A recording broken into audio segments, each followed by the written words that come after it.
Okay. So again, please use this resource, share it out with other people, explore the other pieces of the tools in here. So the product guides, being able to do different certifications, programs, and et cetera. Some really valuable pieces throughout Google's Teacher Center. All right, so we're going to get back into types of posts, and we'll probably spend about half an hour digging a little bit deeper with how we can best use assignments and the different materials in there. So like we did yesterday, I'd really encourage you to go ahead and open up one of your Google Classroom courses, and we'll take about 30 seconds to get there. Remember, there are a couple ways that you can do it, either from the app launcher or typing in classroom.google.com. Those are probably the two easiest ways, but let's go ahead and transition there now.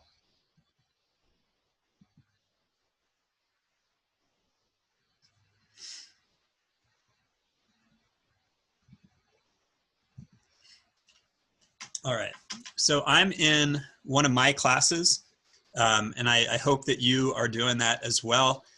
Once you get there, we're going to jump back to the classwork tab. And so now we will probably see the topics that you created yesterday, any posts that you made yesterday. I know one of you emailed saying that you added students and that a few of them have already joined the class and are starting to see the materials that you're putting out there. I thought that was really neat. Today, we're gonna head back into Create, and this time go back to Assignment.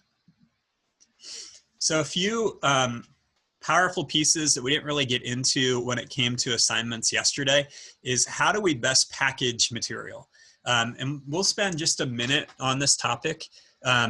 But I've worked with some teachers where they might make a different assignment post every single, for every single resource that they give. So what I would really encourage you to do is think about using something like a HyperDoc, where you can post something. You might be able to post a resource that will be used for multiple days or multiple weeks, all from the same original assignment post. So let's see. So we'll use this one here. I'm going to add it. And so a HyperDoc, if you haven't explored these too much, don't worry a lot about that. We will be doing a session on it on Thursday. So I'm going to open up this HyperDoc and just give you a quick heads up about what this tool can do. So to me, the benefit of a HyperDoc, we have all of our resources, all of our learning resources that we need are linked directly on a single document. And then it tells our students how we want them to engage with it on the right-hand side. So instead of having to make 10 different copies for each student, they engage with one single resource, put any link that they need to do into that one resource. So when they're done, not only can you give them feedback for that entire unit or lesson, but they only have to submit one resource back to you, one artifact back to you. So this is one approach that a lot of teachers have really taken to, and that we'll be able to really dive deep into on Thursday when we have that dedicated session on HyperDocs. Another tip and trick that a lot of people have started to leverage is giving this a number. So you know when that assignment took place. So you could either do a date, or this is my first assignment for this course, so I'm going to do 01. And I can go back and easily find things later on. So we know that we would definitely leverage the topic option that we looked at yesterday, but this is just another easy way that you might be able to extend and make it more easily accessible and available for our kiddos. So now that I have this little resource, I'm going to again do make a copy for each student. And I'd be able to hit assign.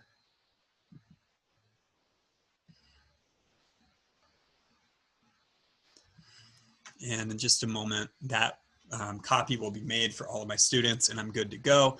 Now keep in mind that I can drag and drop this into my topic that I have here, so May 11th through 15th, and I have that structure of it's the first assignment and its title is HyperDoc. Now some people start over their numbering system like this in each unit. Other people might have a continuing list throughout the entire year or quarter, and that's completely up to you how you want to engage with it. I'm going to head back to create at this point, and we're going to really spend a bit of time in the quiz assignment. And we'll go ahead and make a very short quiz. We'll make it about 3 questions long, and this will be a good introduction for forms, which we're doing tomorrow. There definitely is a structure to how we're introducing these topics.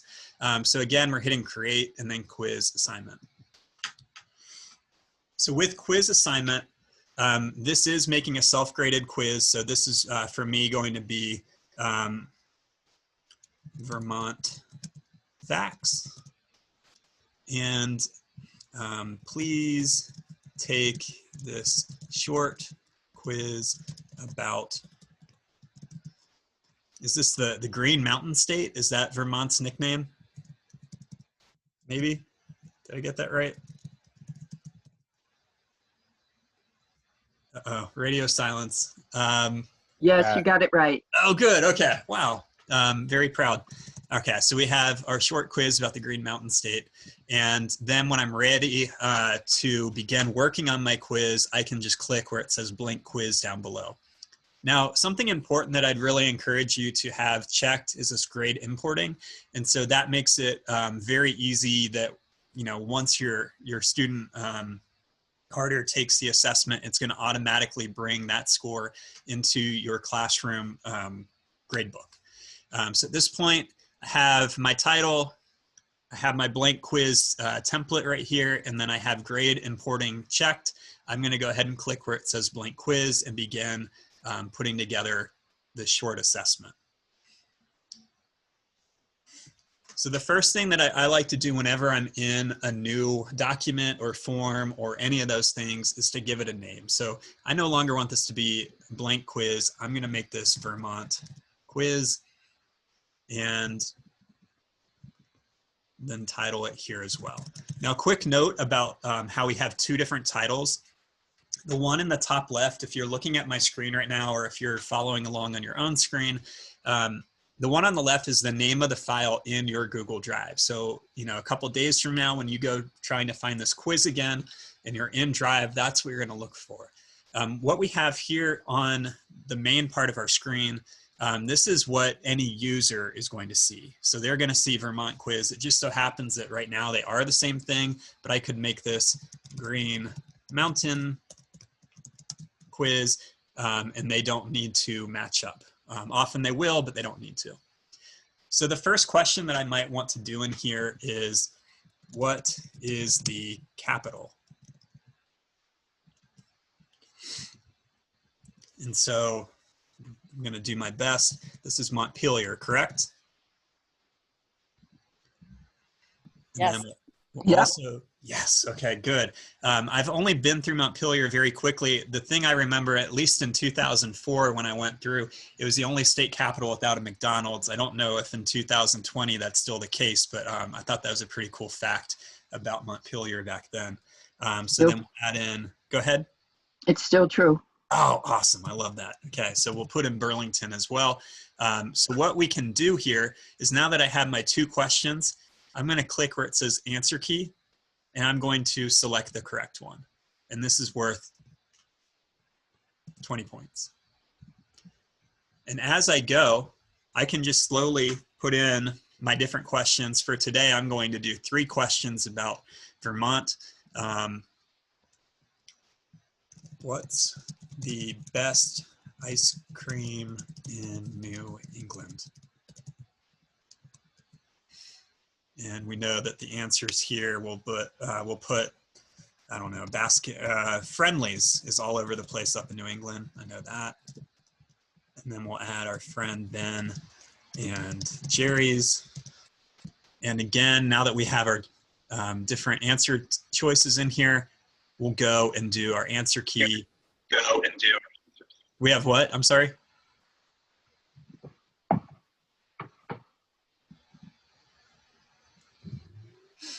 Okay, so we have our answer key, Ben and Jerry's, and this is worth 20 as well.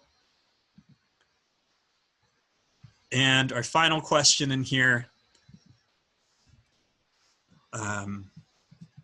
which VT senator has had 2 presidential campaigns.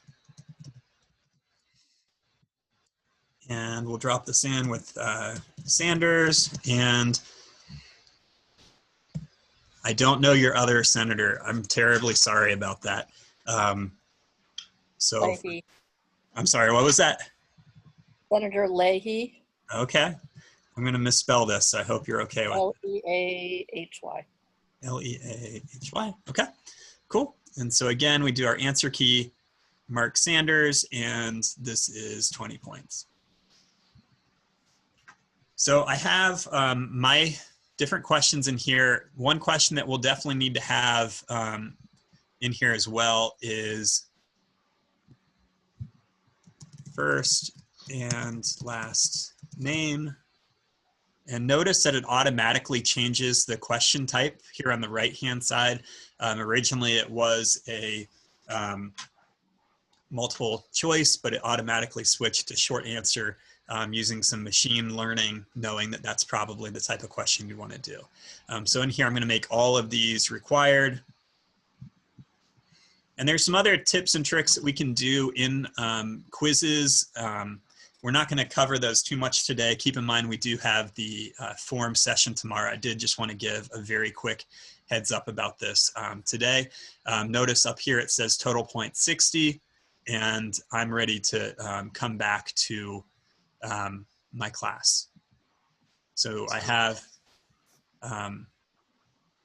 Adam? yes? I have a question about the points.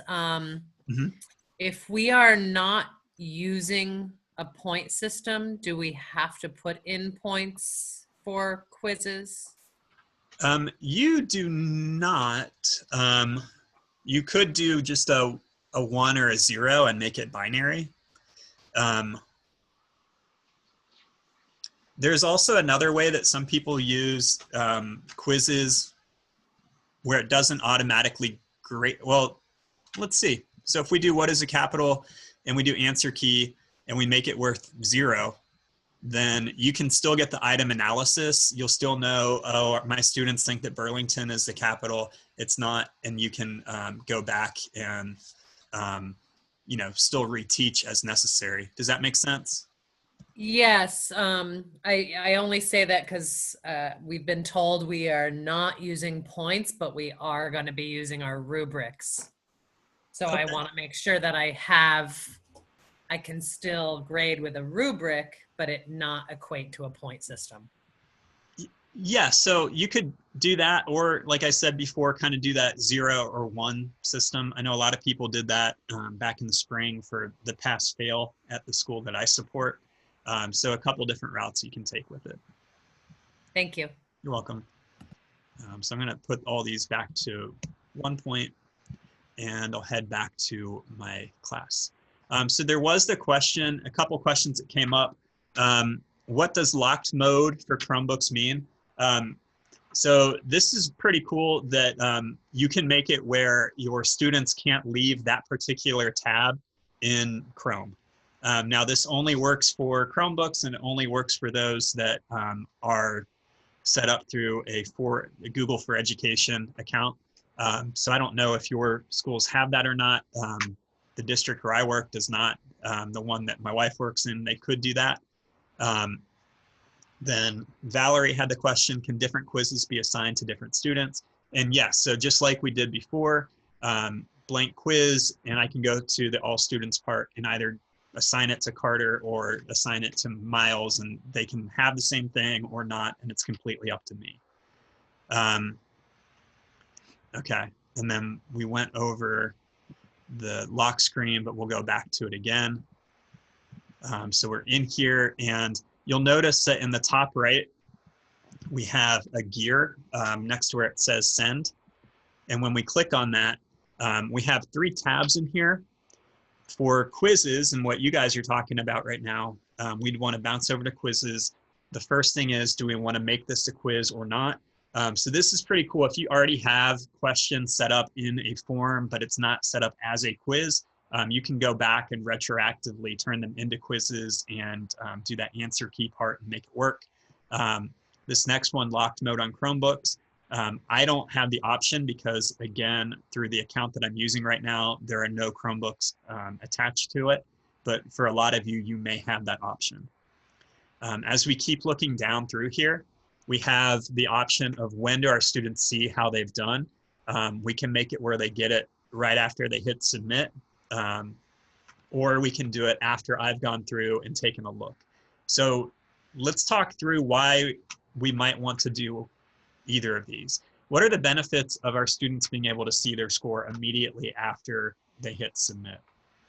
And you can unmute and just talk through it with me. This helps them gauge their own learning and see how they're doing in the moment. Mm-hmm. So if we're trying to do like a formative assessment thing and we're not trying to put this in a grade book of any sort, then that is a fantastic route that we can take, right? Or if we're trying to do some grouping, some responsive grouping, and so this could be like, we just got back in class and I want to see how well my students know how to do something and just kind of a quick assessment. I might do that immediately after each submission. If I'm using this for a summative piece, and I probably wouldn't advise that, but I know some people do, you can do later after manual review. And this makes it where, you know, if it is a test, that first period class isn't getting all the right answers before second period comes in. Now, this is also something that you'd want to do if you had constructed your response, because unless they type it in with the exact same capitalization and spelling and spacing, it may not mark it correctly. So you'd want to be very careful. I really only use quizzes for multiple choice or true false type of deal, and don't really encourage it for constructed response of any sort. Then down beneath that, we see respondents can see. We probably would want them to see which questions they got right or wrong. It's really up to you if you'd want it to be, do they see the correct answers or not? I'm a fan of allowing students to retest and retake different assignments. So I probably would leave that unchecked. And then we can also allow them to see point values, which it seems like some of your schools aren't doing that right now anyway, so you can uncheck it if you prefer. And keep in mind, you can change these at any point and you're never stuck with them if it's not working the way you want it to. I've made the changes I want, so I'm going to hit save. And now when someone takes the quiz, it's going to behave the way I want it to. Now I'm going to switch to another account real quick and show you what it looks like when students submit, and we'll get into the behind the scenes that way too. So this is a class that I taught a year ago, and with it, it was about taking Google Level 1 and Level 2 assessments and becoming a Google educator. So I made a short quiz to demonstrate how they work, and this was just a really lax set of questions, and with it, they were all about me. So kind of silly, but in here, look at this item analysis. And if you're looking at your own screen, I invite you to switch to looking at mine right now. So in here, I get different insights.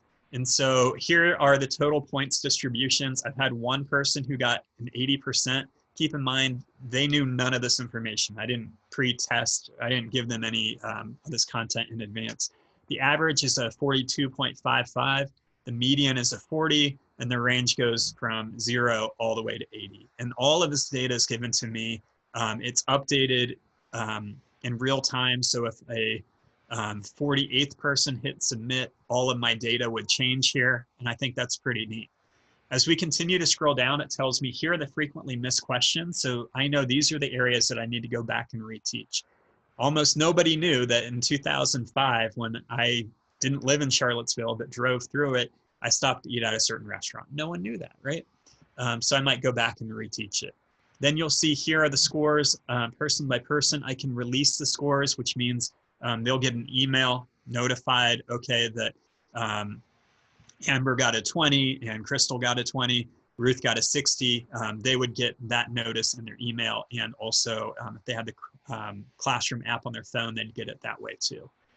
Then as we scroll down, we can see all these charts are made in real time about how they did on these particular questions. They all thought I liked the Buckeyes. Ooh, I'm a Bobcat fan. And again, I get that updated in real time and I know what to go back and reteach. So very, very cool with this. Now, the other thing that it automatically does, in here, I can click import grades. Am I sure that I want to import grades? I am. And in 1 second, it's going to go through my form and look for any time that these people have submitted, and it brings their grades in. When I refresh, they should be, those 10 people should have their scores in here. Oh, they're down here. Okay, so here I can see Kim and I can see Lindsay, Lucy, and so forth, and how well they've done. Okay, so how do I let students see the grade after review? I can do that by hitting release score in here, and they would receive that notice, or I can do it from the classroom assignment page where I would click all the students and hit return, and they'd be able to see it there.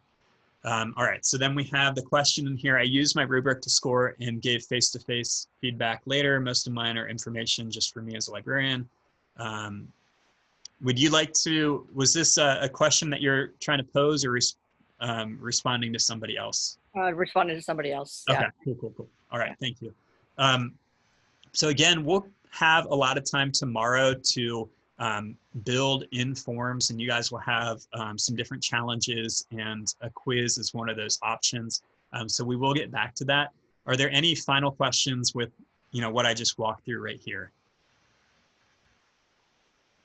So this last part, well, you're going to give us this presentation so I can look at it later. It just went, you shared it in, there are 2 ways to release the score. 2 places I can do that, right? Yes, you can do it in Classroom or you can do it in the form. Okay, thank you. You're welcome. And later in our slides, which I'm not like really going back through right now, but I do have a video on how to do form or quizzes there. And it's also going to be on my presentation about forms tomorrow. So you'll get this quite a bit in the next 24 hours. Thank you. You're welcome. All right, so opening up my screen share again. Any other questions as we just pause real quick to transition?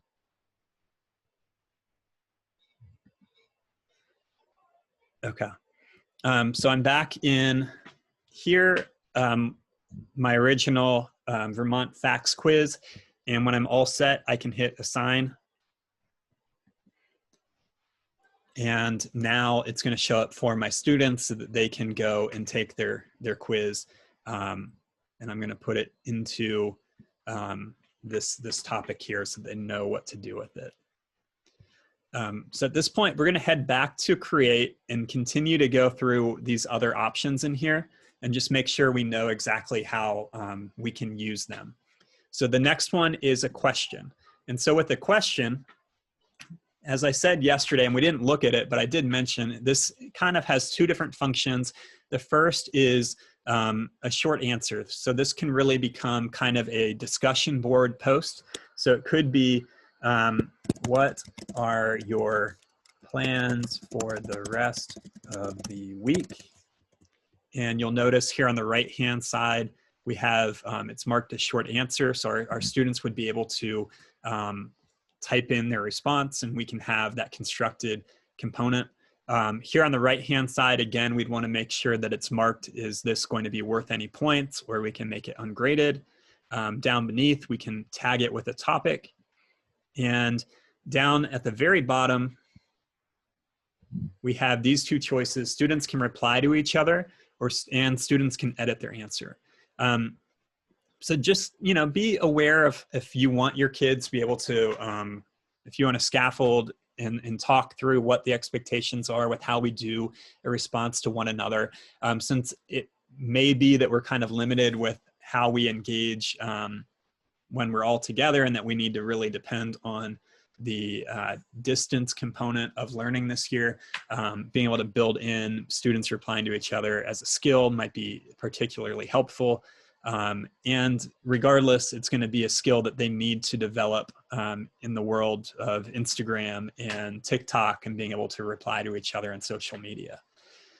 So the other option that we have in here is being able to do a multiple choice. So I like to use this for a quick poll. So for this one, it's going to be, which day should we have office hours this week? And so with this, we can say we're going to have it Tuesday or Thursday. And my students can go in and vote for when they plan on attending the office hours or when they think we should offer it for the week. I'm going to hit ask. And now we have a very simple poll, even simpler than using a form here, because they can do it directly in line with the stream. So here they see Adam Seipel posted a new question. They can vote. They can see how other people vote. And it makes it very, very easy. Adam, can I ask a question about the responding to each other? Can we go back a second? Of course. If I wanted to group students, say I've got a group of 20 and I want 5 groups of 4, and I want them to respond to each other, although it may be the same question, but I want the students just to respond. Is there a way to do that, even if it's the same question?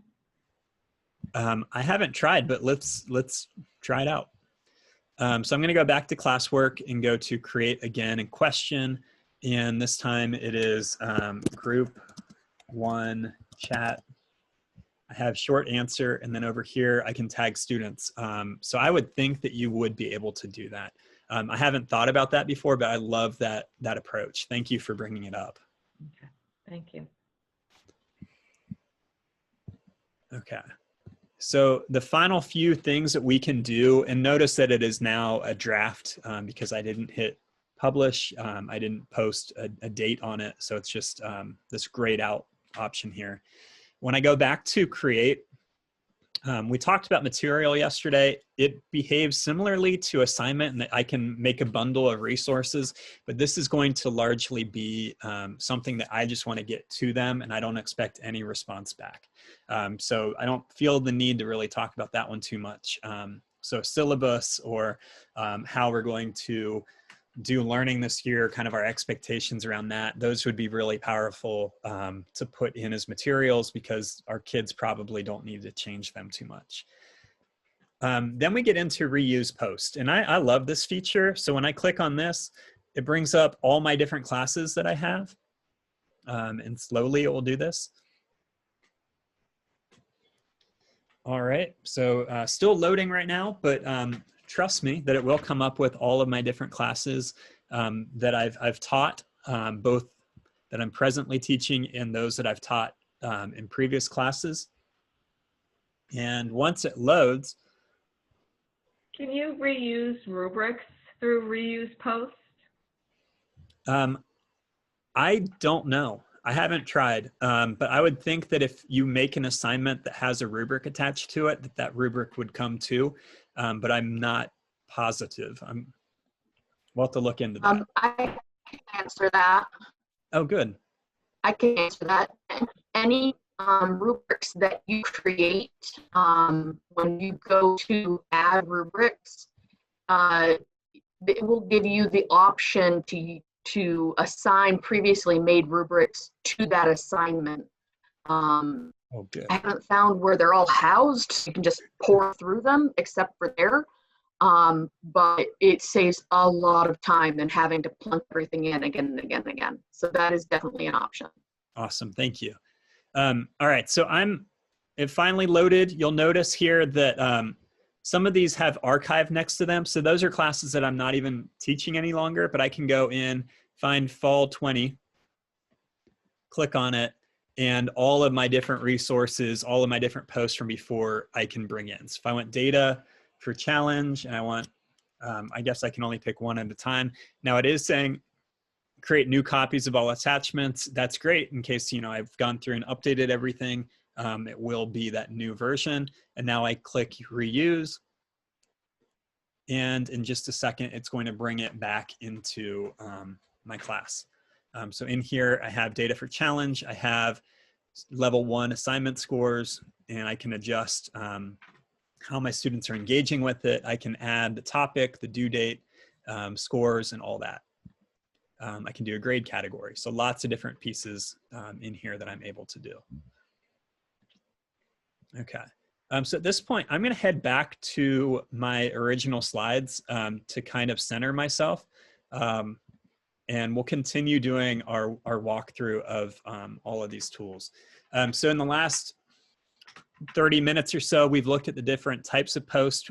We've seen fully how we can use HyperDocs and be able to use that with our kiddos. We've made a quiz assignment and seen what it looks like to import grades into classrooms. We've looked at the questions and materials and how to reuse posts as well. So lots of different pieces of Google Classroom, and I think we're ready to continue our route right now.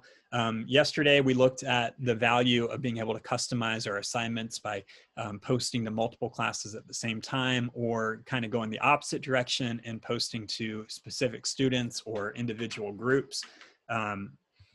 And here's a quick little celebration of HyperDocs and choice boards. So we will be doing this on Thursday. You can ignore where it says May 13th. But have any of you used HyperDocs before? Have you heard of this term before? See a lot of no head nod or head shakes. So this is a really powerful resource. When I first heard about HyperDocs, I'll tell you that I wasn't super excited about them, and I've had to repent since then. So I mean that in that, so when I first saw it, it looked like just a Google Doc that had links on it. And I'm like, what's the point of this? Why am I so excited about it? And then I got to sit down with one of the people who helped develop it, and I saw how closely HyperDocs are aligned with lesson plan and learning plan formats. I'm like, oh, there's a structure to it. It's a structure that benefits learning. I'm on board with this, and I'm going to start evangelizing. So since that point, I've become a really big fan. I've shared it with people around the country, and I can't wait to share it with you on Thursday. All right, so I'm going to go back to sharing my screen.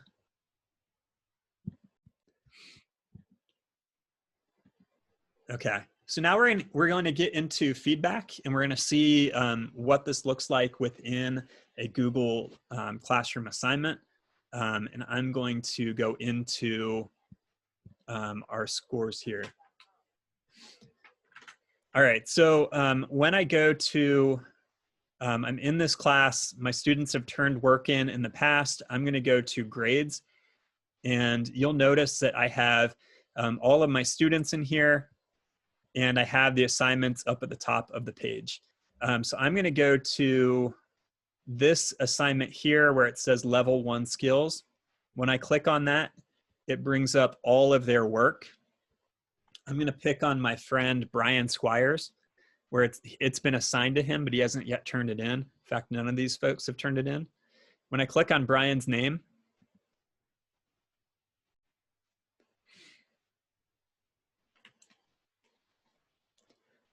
it comes up with his resource, right?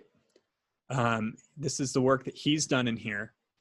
I'm able to, he hasn't hit submit yet. So as soon as I assign it to him, I can go in and start either customizing it to meet Brian's needs or interests, or I can go in and start giving him feedback as he works. So I can see with Google Slides, I'm going to highlight the part that I want to give feedback to. I can hit add comment, and you've mastered slides. What's your next goal? And I can comment, and he can see this information in here. Now, I can also do some other things. I can build out a comment bank, so I can give, so if I'm continually using the same few comments, I can start to build those out. So with my comment bank, I have 3 so far: capitalization, missing element, need more detail, and I can add them in here and just be able to pull them up. So later on, if I'm highlighting this, I can do caps and it will bring it in and I can comment. So using the hashtag format, I can bring all of those in. Now with this particular assignment, there's not a point value attached to it and I don't have a rubric attached to it, but both of those would show up right here as well. And I'd be able to do all of my feedback and assessing directly in line with his document. Now, something that I really like about this, when I was in the classroom, Google Classroom didn't exist yet. So I had to make my own version of it where students would turn things into different Google folders. And I'd have to go and open each one up individually, hoping that my students would submit it the right way and have it named the right way. Now, some cool things about how this is set up, notice that all of these assignments in here start off with the student's first and last name spelled correctly because it's doing it automatically. And then it has the assignment name. When I come back to Brian's, I can give him his complete feedback and all I have to do to go to the next assignment or the next student is click this arrow and now I'm looking at Brooks and I can give Brooke her feedback and continue going through. I can also use this drop-down arrow to find the people who I haven't graded yet, or maybe they resubmitted and I know, well, I need to go back to Lindsay and give her feedback now. After I've gone through and given the scores or given the full feedback to all of my students, I'm able to hit return and it goes back to them. I think Lindsay's no longer in the school district. That's why that popped up.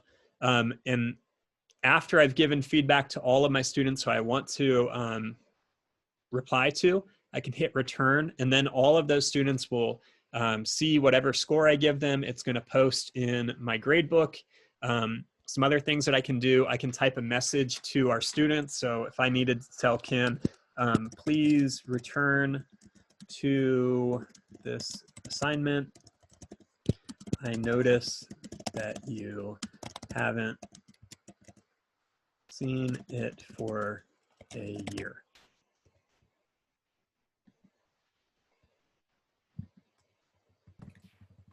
Adam, I have a question with feedback. I found myself using the private comment feature more so than the comments on their Google Docs. I'm an English teacher, so what I was finding on Google Docs is sometimes they would resolve comments and they were not necessarily saved so that I could go back in and have that conversation. Is that just something do I not know enough about the Google Doc comment features? So keep asking, sorry. Yeah, I was just, is there a way that when I put a comment in on a Google Doc from a student that comment always is accessible? I can always say, hey, I gave you these 5 comments. You've hit resolve, but you actually haven't addressed the comments. Let me go back to Brian's and we'll look at this together real quick. So in here, Brian has a lot of different comments in here and I'm going to find one and resolve it. So they accepted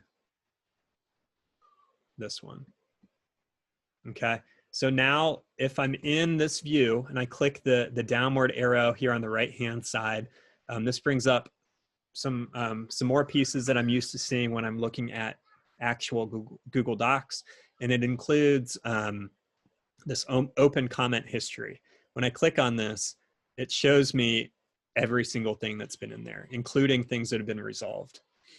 So Mark is resolved. I can still go back and see it and I can reopen it if I need to. I like to use the comments or in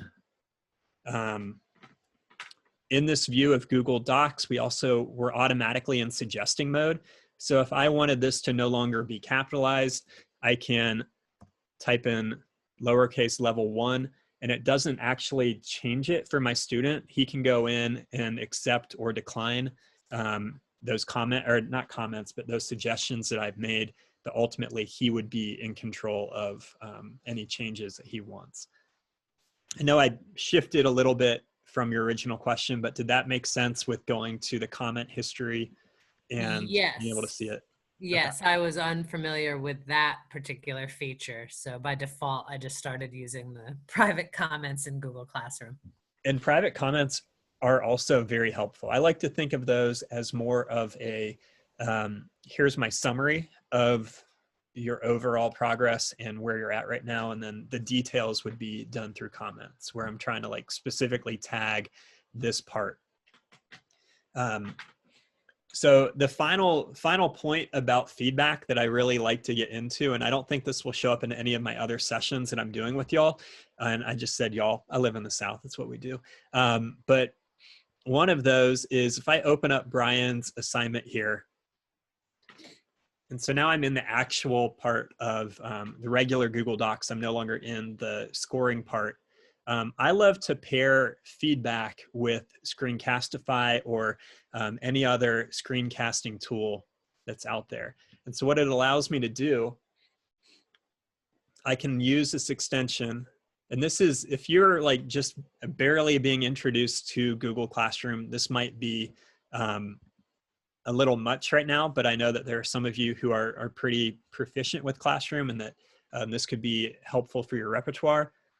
So with Screencastify, it is a free extension for Chrome. And so that means it's one of these little tools that we have up here. And it's a screen recording tool that saves directly to Google Drive. And you can also post to YouTube directly from here. So I'm going to record my desktop.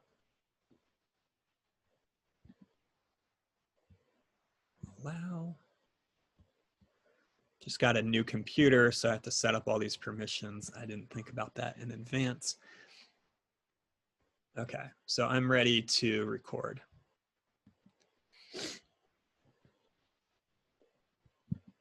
So I'm doing this to give them feedback, especially.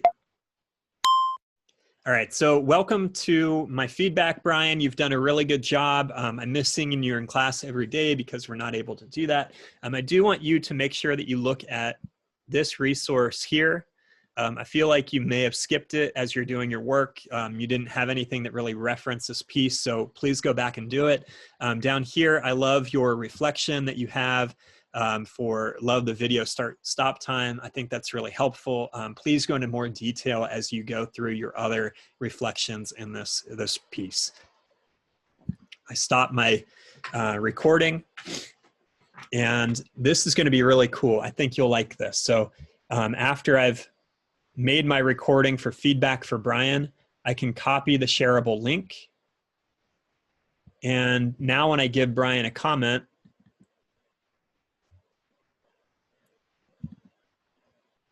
I can just drop that link in here and he can watch my feedback to him.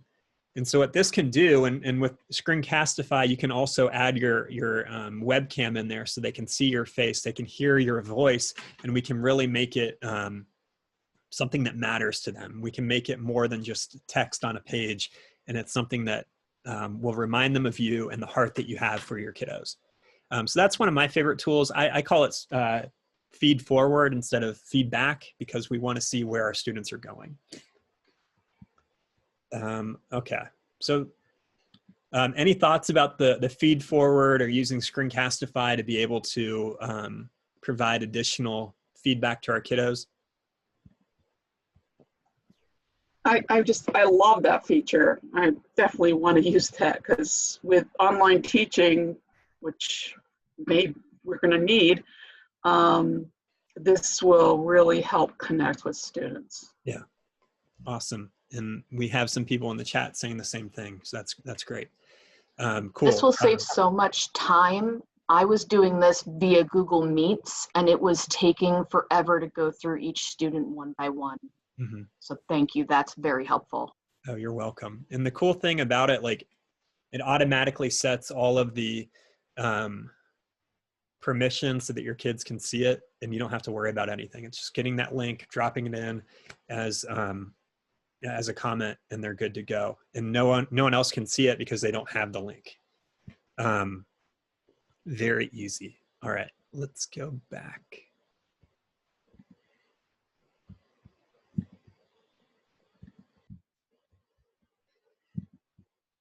Okay, and there's a little note about feedback or feed forward over here. And please keep in mind, there's also a video on our slides you can go back to for more information about how to do feedback. So gradebooks and rubrics, let's get into the gradebook real quick.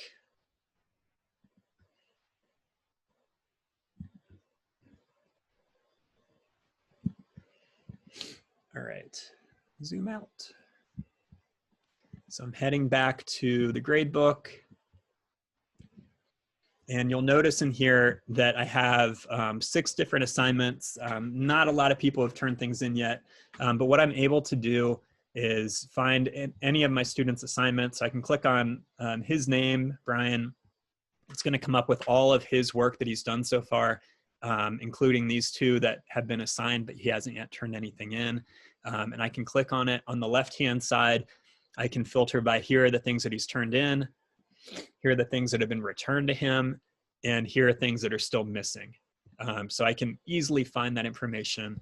Let me get back on a student by student basis, or I have the summary view right here.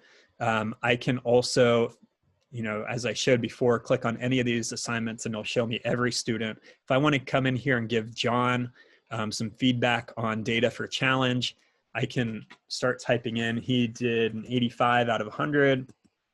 John Mitchum got a 92 out of 100. Kim got a 96. And my students can't see these scores until I pass it back. So right now it says draft. It's not visible for my kiddos until I click these dots and do return all.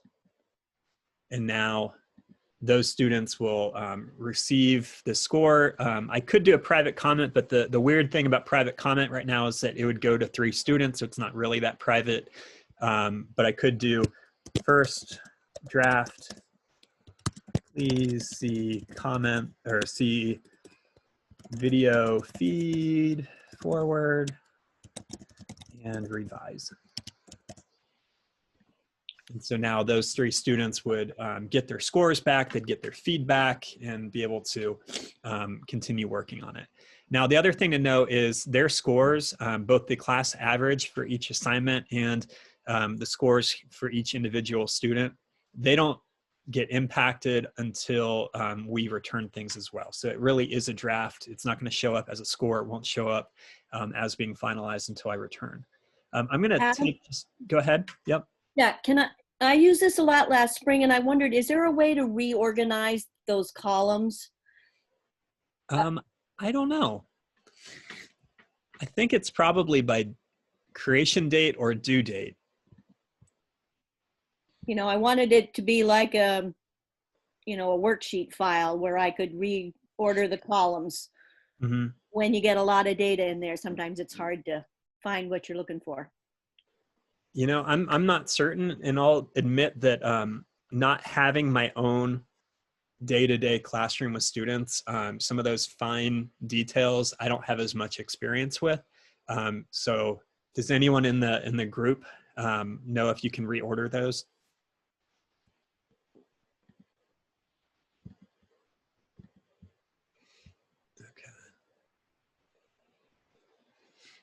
Okay. Just going back to the, when you had 3 students you were going to send something back to, something that I found really helpful if I was doing group work was that was a way to send the same information. If I had given an individual post for 5 kids, that was my way of giving group feedback. I love that. That's a really smart way to handle it. Just an idea. Yep. That's really awesome. And then we also have the comment in here, or the question, in grading, when you regrade or update a grade, does it automatically send the student the update? That's going to be dependent upon their notification settings that we looked at yesterday. So if they have anytime a grade's updated, or I don't know how exactly it's phrased in the settings, they would receive it then. I'm guessing that as students have more and more assignments and more courses, they may choose to turn that off, but you could work with your students on making sure that any of your desired settings are checked.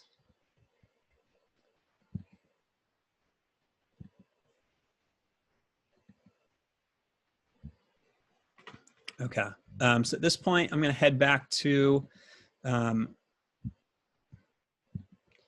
stuff here. And with rubrics, I have a video in here about how to use rubrics. I don't know if we will have enough time to really go into it now, but know that you can set it up. And the cool thing about rubrics is that they will show up directly in the document as you're providing feedback to your kiddos. So say that I want to come into, again, Brian's and his level 1 skills. My rubric is going to show up here on the right-hand side in the same place where I'm giving the private comments, where I'm adding in any type of feedback, scores, whatever. That would just pop in, and I'd see all the different criteria. I can just pick, and be able to provide that feedback as well. All right, so we're going to get into how do we include our families, and this is, of course, a very important part every year, but especially this year. We definitely want to ensure that we are including our families to the best of our ability. Oh, cool. Oh, you can't reorder. Blast. Okay, thank you for doing the research for us.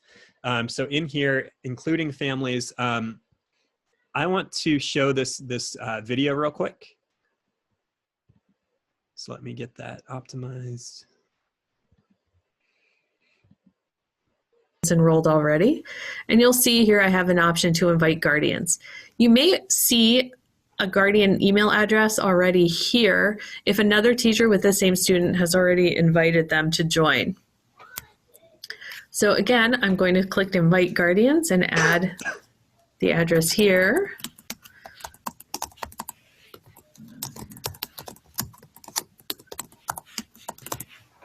And again, select the recipient. If the student has more than one guardian, you can go ahead and add an additional one now. And select invite. And what I'll see here is invited in parentheses. When the parent accepts the invitation, both the teacher and the student receive an email saying that that invitation has been accepted.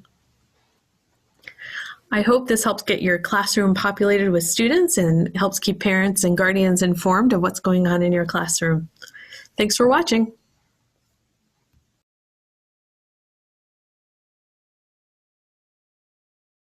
Enrolled already, and you'll see here I have.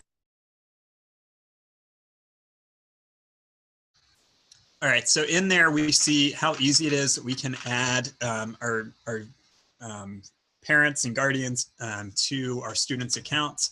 I'm going to walk through that real quick. So let me bounce to this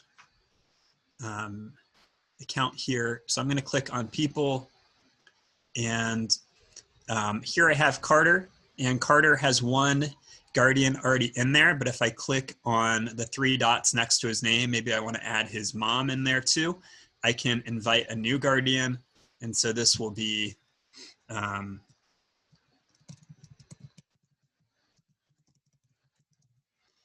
I can find that and invite this other person too. And it says that they're already invited. That's true.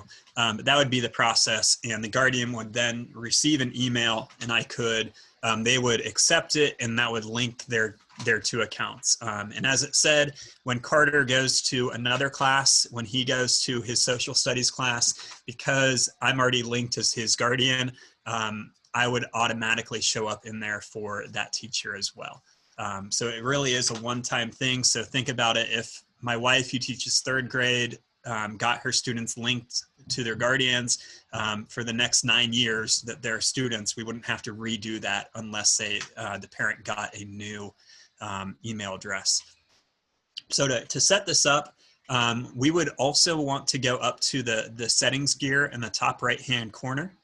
When we click on that, we see a few different pieces of information. We have our class details in here that we looked at yesterday. So things like the class name, the class period, section, subject, things like that. Then we get into our class code.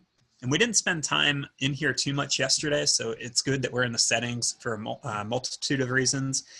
So in here we had the class code. Once I get all of my kids in there, I can disable the class code and no other students can join, or I can re-enable, and if I want to reset and have a new code, I can do that too. And so now people would need to use this GVR instead of the previous one that we had in there. This next, you know, I'm going to focus on the Guardian, and then when we're done with that, I'll go through these other settings. So in here, you can see Guardian summaries I have turned on. And so now Carter's dad will be able to see it.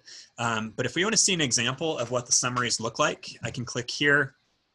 And in here, we know that it includes any missing work the student hasn't yet done. We can see the upcoming work that they have in the next week and what's going on in the class. So that could be, here are some announcements, here are assignments that they have or questions that the teacher has posted. Now keep in mind, it doesn't say that they can see all of their responses and they can't see all of the work that's being done. So we don't have to be worried about, as Carter's father, that I'm going to see Miles's work too, his classmate Miles. I will just see my students' assignments, and I can talk to my child about, hey, can you show me your project that you're working on? And I can sit down with him. But this really helps to guide how I support my student, my child.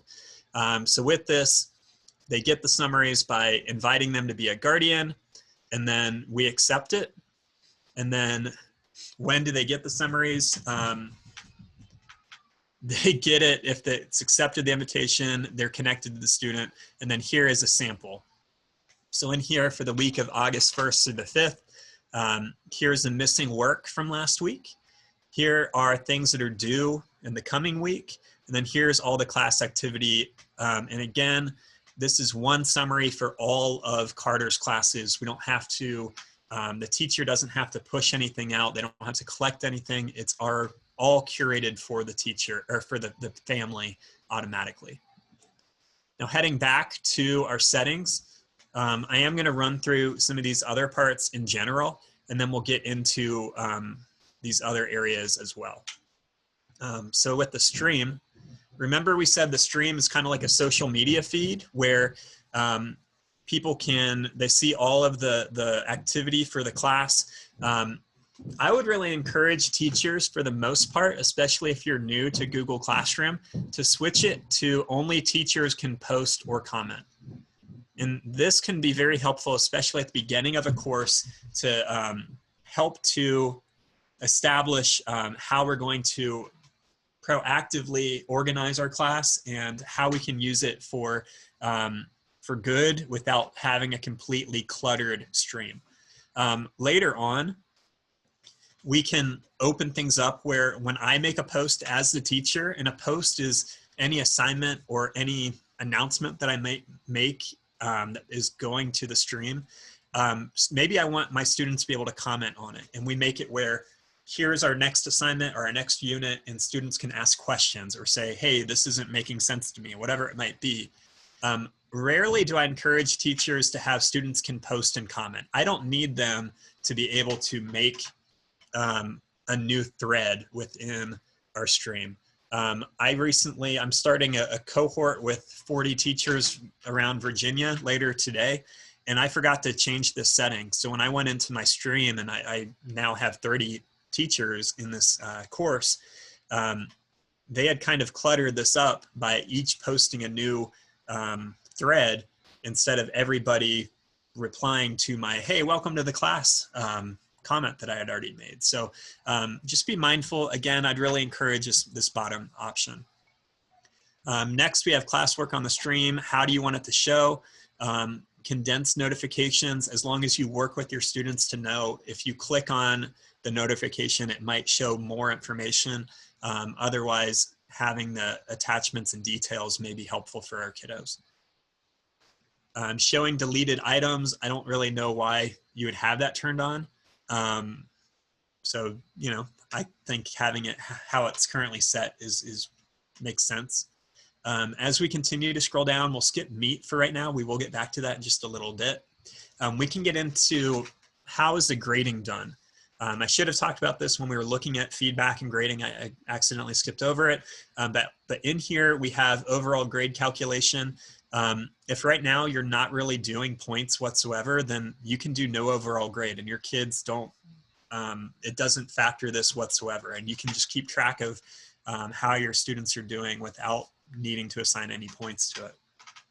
We can also do it just by total points, and everything is weighted in there equally. Or you can start to make categories and say, well, this is for unit 1, this is for unit 2, or this is for all the tests and quizzes, this is for projects, however your local district decides to weight things. We also have the option of showing our overall grades to students, and by default that's going to be off, but you can turn it on. And then down here is where we would do our categories. So if we wanted this to be unit 1, and this is worth 15 points, we get into unit 2, and this is again 15. I can go through and add that all up in there. So those are our settings. Again, we'll come back to this in just a second after we take a look at Meet. Please note that unlike a lot of other tools in Google, you do need to hit save, or those changes that you make won't take. So here I'm hitting save, and now I have some new settings in there. Let's go ahead and pause and see what questions are out there. What would be the need to change the code? For the most part, you wouldn't really need to. I know that back in March, there was a lot of concern about people who were Zoom bombing and joining in and causing disruption. I guess the fear would be that if another student who's not in your class got the code and joined, they could do something along those lines. But I don't really see that happening, but it must have happened at some point in order to need that change. Can I show what parents see when they receive their child's work? I think, Joanne, do you feel like we've already covered that, or is there something else that you're looking at or looking for? No, that's fine. I got it now. You showed it. That's fine. Yep. All right. So let's continue rolling. Quick question. Yep. The grade categories, do they have to match your units, or? No. Okay. They don't. And so after I make my categories, within my assignments, when I'm making a new assignment, I'll have a new drop down where I can tag it to a certain category. So I can say, this is homework, this is a project, whatever it might be. Okay, thank you. You're welcome. Okay, so we've already thoroughly looked at quizzes. I mentioned that there would be a video in here, and so there is the video. We can see that at your own pace. Originality report. I'm not going to hang out on this too much, but I know that there has always been a concern about, are my students finding resources online and using them, or are my students collaborating on something? There is now a tool in Classroom called Originality Report.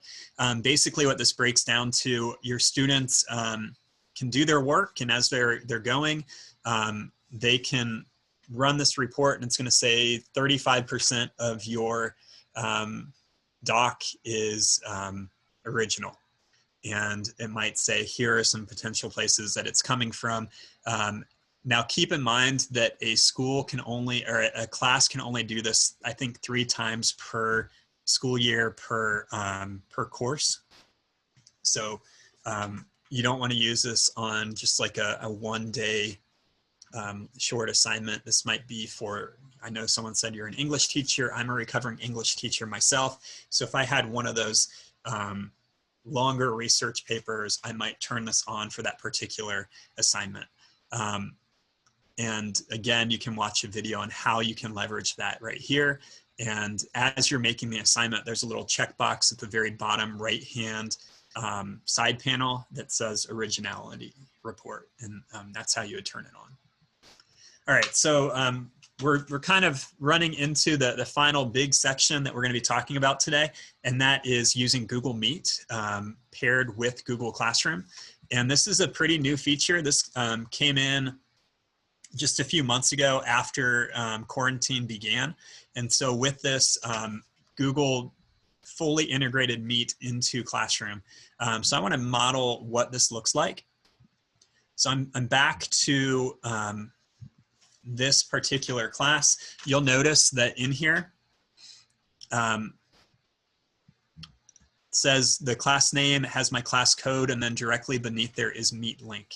This is a link that only people who are in my domain, so that only the people who are in this particular school system would be able to access. And I believe it's even only people who are in this class can join this Meet. So some best practices that I'd like you to think through. So I would, you know how I had that question a little bit ago, which day should we have office hours this week? Imagine that everybody selected Thursday. So I'm going to make this message: we will have our Meet on Thursday at 10:30. See you then. Okay, so I have that message to them.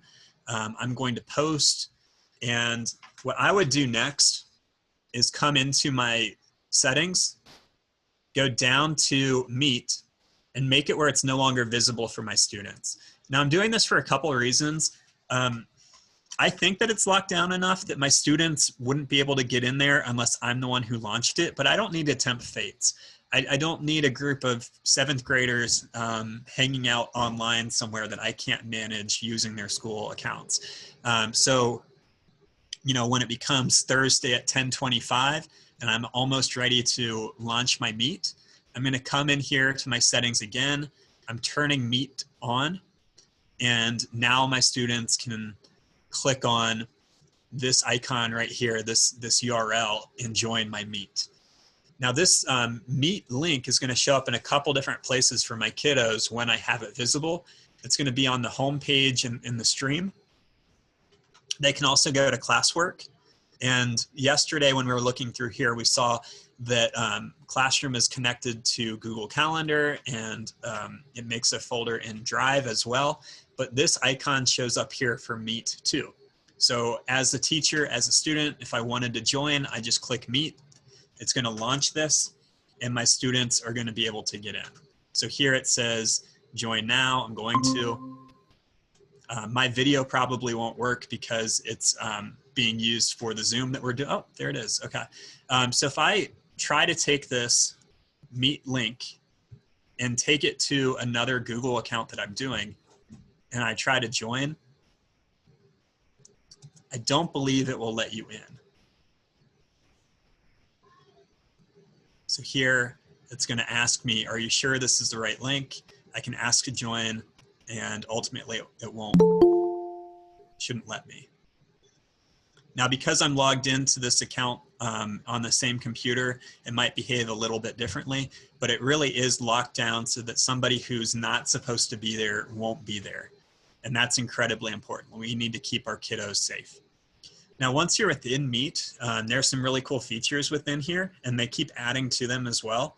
So some things that we can do, we can easily record our meeting, which it seems like one of you is already doing for giving feedback. We can change our layout to become tiled if we want to have everybody on screen at the same time. I think that they're going to allow it to be up to like 42 people at a time, and lots of cool options in here. We can also turn on captions so that everything is accessible for our kiddos, and we definitely want that too. So at this point, I'm ready to leave my Meet. After I leave, there we go. After I leave that call, I want to go back to my settings immediately and do a couple things. I'm going to first reset my Meet link so that my kids just can't go in and re-enter. And I'm going to no longer have it visible. And again, that's just to make sure that my students are completely safe. You know, we're still trying to build up their digital citizenship skills, and they may not have mastered it yet. Any thoughts about Meet? as we kind of reflect at this point?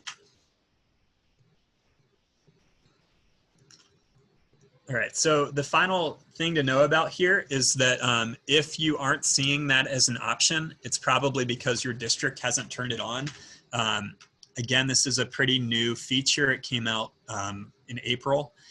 So just contact your school, your district's technology department, or if you know who the G Suite admin is for your district, contact them and just ask them to turn it on. And how many of you are using Google Meet as your primary way of contacting folks? Cool, quite a few. The reason we're not using it for our sessions is because how secure it is. I would have to add each of you individually as you come in and accept that you're trying to join. And that's not too much of a problem when there are only 30 people, but a lot of my sessions have been like 250 people, and that becomes a little limiting. All right, so I'm gonna share my screen again.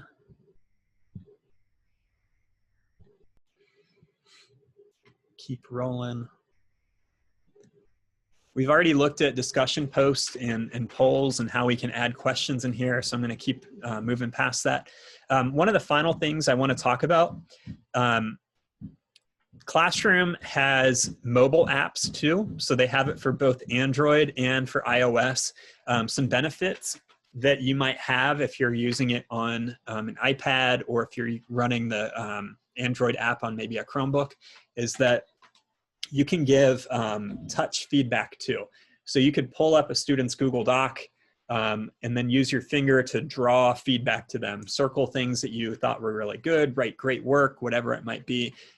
One other feature that I really like is when you're using the mobile app, you can attach a video as feedback directly from there. So I could use a camera on my phone, record spoken feedback to them, and then add it to their assignments so they could be able to see me give feedback that way too.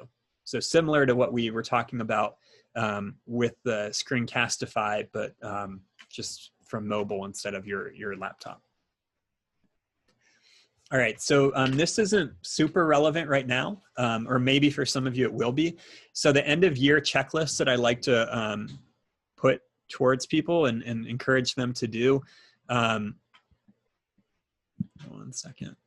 All right, so I'm gonna head back to my classes here. You can see that I have quite a few classes that are going. Before I close out any of my classes, I'd want to go to, notice there are 3 dots in the top right corner of these cards. And so with them, I'm going to click the 3 dots, and we have the option to make a copy. And so this will be BT Google Level 1. I'll make this all 20 and then copy. So this might take a second, but it's taking all of the assignments that were already added in there, any discussion board post, any announcements that I've made, all the quizzes, and it's going to turn them into this class. So it's still creating my class. I'm going to try to click into it. We'll see what happens. You'll notice it has 0 students, but when I get in here, all of those previous assignments are going to be grayed out, and it's going to say draft. And none of them will launch until I go in and assign it or schedule them to post at a given time. I think this one is an example that I've done before, and that I have all my topics are here. I've only launched level 1 slides, but when I'm ready to maybe do our notes, I can click on it, go to my 3 dots, edit, and when I'm all set, I can assign.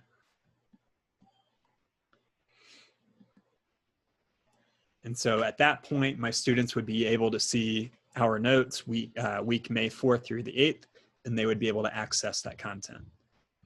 After we've made the copy, and I feel confident that I have all the resources that I need, I can click the 3 dots here again, and I can archive it. Now remember, archiving does not delete it. I can always go back. It doesn't get rid of any of the Google Docs or slides that my students have or that I've made and handed to my kiddos. All of those are preserved. it just cleans up this view for me where I only have the classes that I need access to at that time. So very helpful. And remember, we looked at this yesterday, but to get to my archive classes, I can click main menu, come down towards the bottom for archive classes, and they're all hanging out here. I can bring them back. I can still reuse assignments from these classes by doing that reuse post that we looked at a little bit ago, and it's still very easy for me. So Adam, what's the difference between making a copy and reusing posts from archived classes?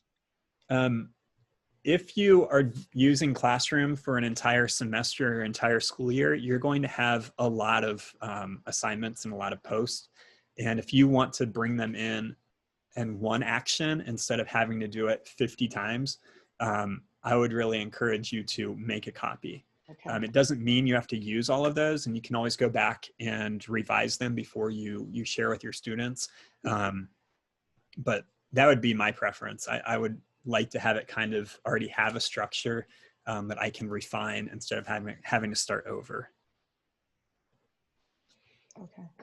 And as we have seen before, here's a video that you can go back to and watch in the future if a year from now, or as you're really closing up your courses from last year, if you choose to do so.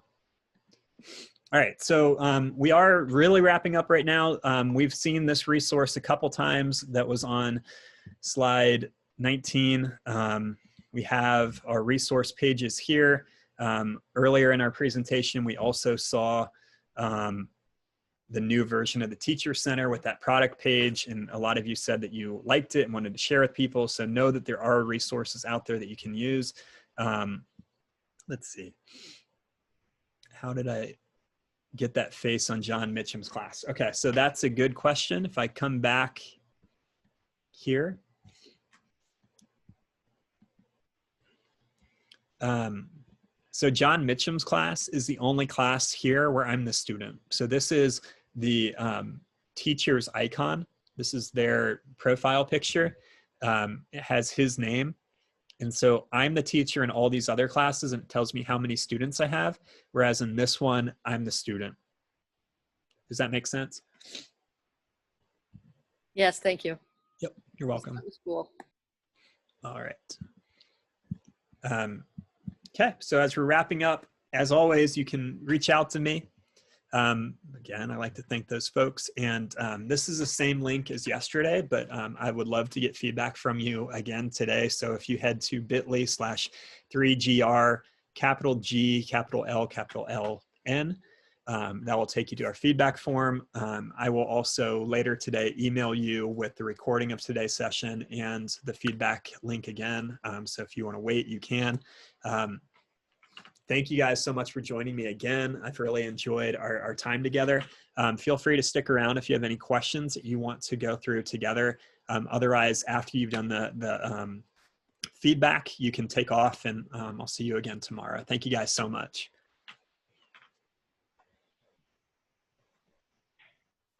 Adam, will you be going over creating a rubric when we do forms?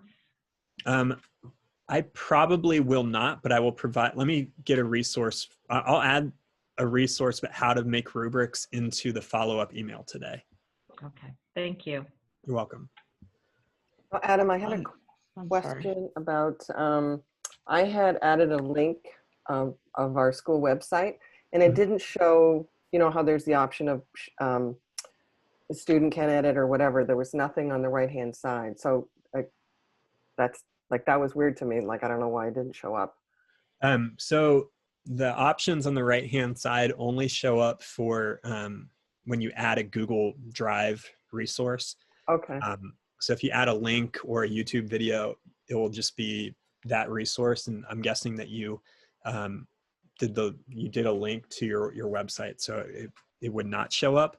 Okay. But if you had a Google Doc that had the link, then you would get those three options in there. Okay, and then the kids got that copy though, right? I mean, they got the link, absolutely. Okay. Yep. Okay, thank you. You're welcome. Adam, I have another question about rubrics. Okay. So last year when we were finishing up the semester, we